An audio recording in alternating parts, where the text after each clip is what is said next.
இறை இயேசுவில் அன்புமிக்க சகோதரமே, ஜனவரி மாதம் 5ஆம் நாள் இன்று நாம் ஜான் நியூமன் என்ற புனிதரை நினைவு கூறுகின்றோம். இவர் கிபி 1811ஆம் ஆண்டு மார்ச் மாதம் 28ஆம் நாள் அன்றைய ஆஸ்திரிய பேரரசுக்கு உட்பட்ட போஹிமியா அரசிலுள்ள பர்ச்செட்டிஸ் என்ற இடத்தில் பிறந்தார். பிராக் என்னுமிடத்தில் உள்ள சார்லஸ் பல்கலைக்கழகத்தில் இறையியல் பயின்றார். மேலும் வானியல் மற்றும் தாவரவியல் ஆகியவற்றிலும் விருப்பம் கொண்டிருந்த இவர் அப்படிப்பினையும் பயின்றார். 24 வயதிலேயே 6 மொழிகளை கற்றறிந்தார்.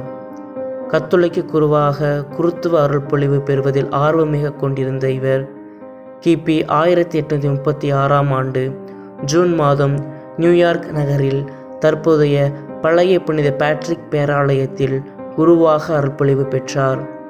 குருத்துவ அருள்பொழிவு பெற்ற ஜான் அக்காலத்தில் பங்கு ஆலயங்கள் எதுவும் இல்லாத நயகரா நீர்வீழ்ச்சி அருகில் வசித்து வந்த ஜெர்மனியிலிருந்து புலம்பெயர்ந்து வந்த மக்களுக்கு சேவை செய்ய பணியமர்த்தப்பட்டார்.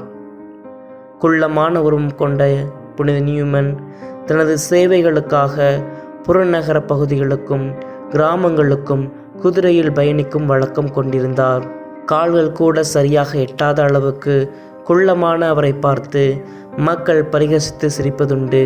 ஆயினும் அவர் தமது பணியில் முழு ஈடுபாட்டுடன் இருந்தார். நோயாளிகளை கண்டு ஜெபித்து ஆறுதல் கூறினார்.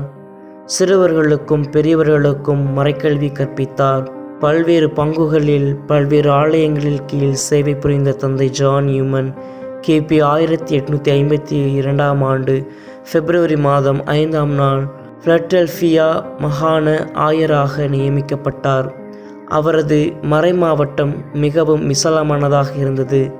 ஜெர்மனி மற்றும் இத்தாலி போன்ற ஐரோப்பிய நாடுகளிலிருந்து புலம்பெயர்ந்து வந்த மக்கள் அதிகமாக குடியேறிய பகுதியாக இருந்தது. இவர் ஆயராக இருப்பினும் கூட தியாகம் மற்றும் சிக்கனத்தின் முன் உதாரணமாக திகழ்ந்தார். ஒரே ஒரு மாற்று உடையும் காலணிகளையும் தவிர அவரிடம் வேறு கையிருப்போ சொத்து சுகமோ இல்லாதிருந்தார். கருப்பு வெள்ளை இன வேறுபாடு கொண்ட மக்களின் சண்டை சச்சரவுகள், கத்தோலிக்கத்துக்கு எதிரான கலவரங்கள், கத்தோலிக்க கட்டிடங்கள் தீ வைப்பு ஆகியவன அவரை மனம் நோகச் செய்தது. அவருடைய காலத்தில் 100க்கும் அதிகமான ஆலயங்களையும் 80க்கும் மேற்பட்ட பள்ளிக்கூடங்கள் மற்றும் கல்வி நிறுவனங்களையும் கட்டி நிர்வகித்தார். கிபி 1860ஆம் ஆண்டு ஜனவரி மாதம் 5ஆம் தேதியன்று நற்செய்தி போதனையில் இருந்த வேளையில் பிலடெல்பியா தெருவோரத்தில் மாரடைப்பு வந்து வீழ்ந்த ஆயர் ஜான் நியூமன் நித்திய வாழ்வில் புலம்பெயர்ந்தார். தனது வாழ்நாள் முழுவதும் இறைவனுக்காக பணி செய்த இப்புனிதரை கொண்டாடும் நாமும் அவருடைய பரிந்துரை ஜெபத்தோடு நாள்தோறும் நன்மை செய்வோம்.